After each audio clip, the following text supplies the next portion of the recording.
I started out as a corporate securities attorney after I graduated from law school, and I had gone to business school before that.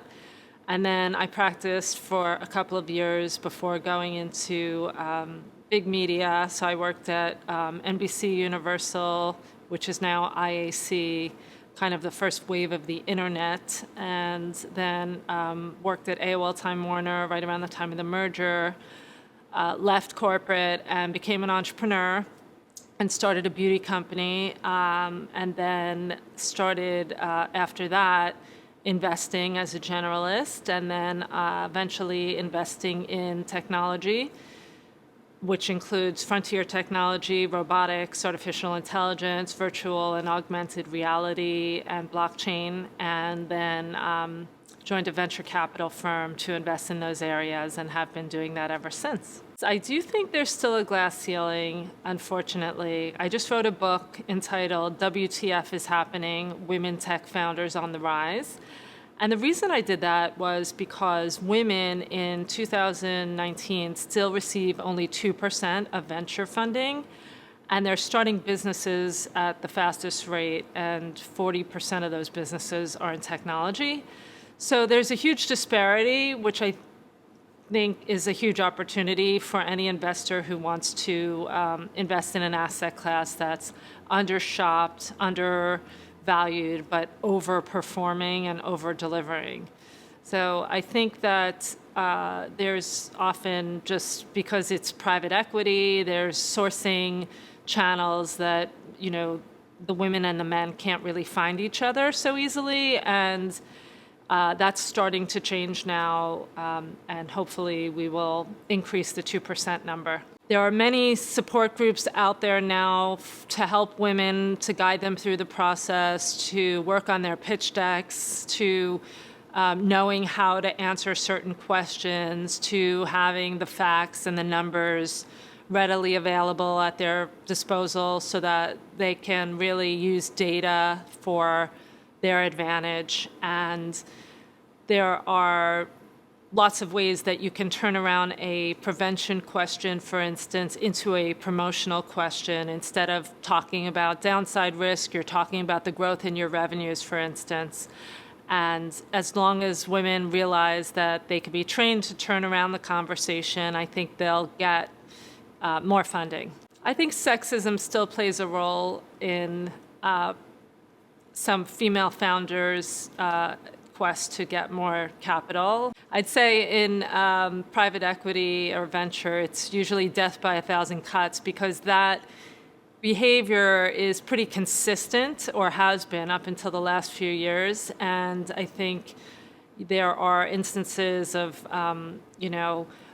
asking female founders questions that are more preventative versus more promotional questions, and that leading to getting less funding. There are reports of female founders and the Me Too movement and sexual harassment. There's reports of, being talked over in a meeting or being excluded altogether. So I think there's a lot of those behaviors that existed, and hopefully that's changing.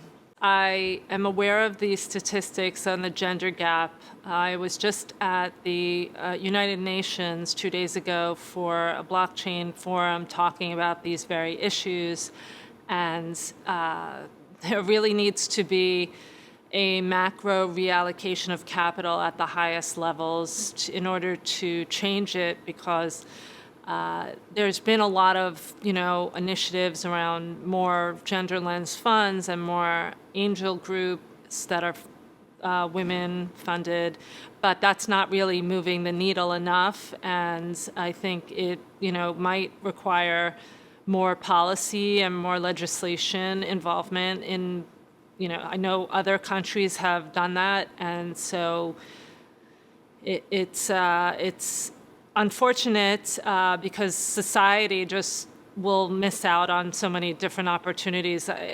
For instance, what I talk about in the book is in technology. Can you imagine if artificial intelligence is programmed by only half of the population? Can you imagine if virtual reality is programmed by only half of the population? You're missing the whole what the medium offers is really empathy. And so I think it's women are very strong in that, and hopefully they do not miss out on the next revolution. I think there's still a stigma around working mothers, and I think I've seen it the most play out where women of a childbearing age wouldn't get funding for their business if investors thought that they might go on maternity leave or something like that. Women having children is not a women's issue, it's a parental issue. It's an issue for both parties in the relationship, and I think hopefully society is starting to realize that and really catch up to that notion. Fertility funding is part of the overall trend in femtech, which is a very large area that's happening now in venture capital. A lot of funding is going into women's health in general, and that is because of, as you point out, the women are having children at their prime work peak, is they're also coinciding with their prime childbearing years. So I think it's great that people are working on solutions for that. What impresses me about founders in general is why you, why now? I think timing is so important. If you think about some of the businesses that were tried and started 20 years ago, like Urban Fetch, and now we have Postmates, and Urban Fetch failed. It was just really a timing issue. It's the same business. I think it's so important to look at, why are you the person who should be solving this problem? And what is driving you? Are you coachable? Are you passionate? Do you have grit to stick it out through the obstacles? There are so many factors that go into the decision, but early stage, the team is the most important thing because the business will pivot over time. What empowers me is really other women that are supportive of women. And I think that we're seeing a lot more of that in the younger generations than we ever did in the older generations, which is really encouraging. I think we're not operating so much from that mentality of scarcity that there's only one seat at the table, but that the table can expand. And so what keeps me going is I draw inspiration from the other great women around me, and I profiled 13 of them in my book. I would say there's no one direct path. My path was certainly not linear. I never thought I would imagine that I would end up being in venture capital when I started out as a corporate attorney. And you can take detours. You can learn along the way. You can make mistakes. Try and enjoy the journey rather than the destination.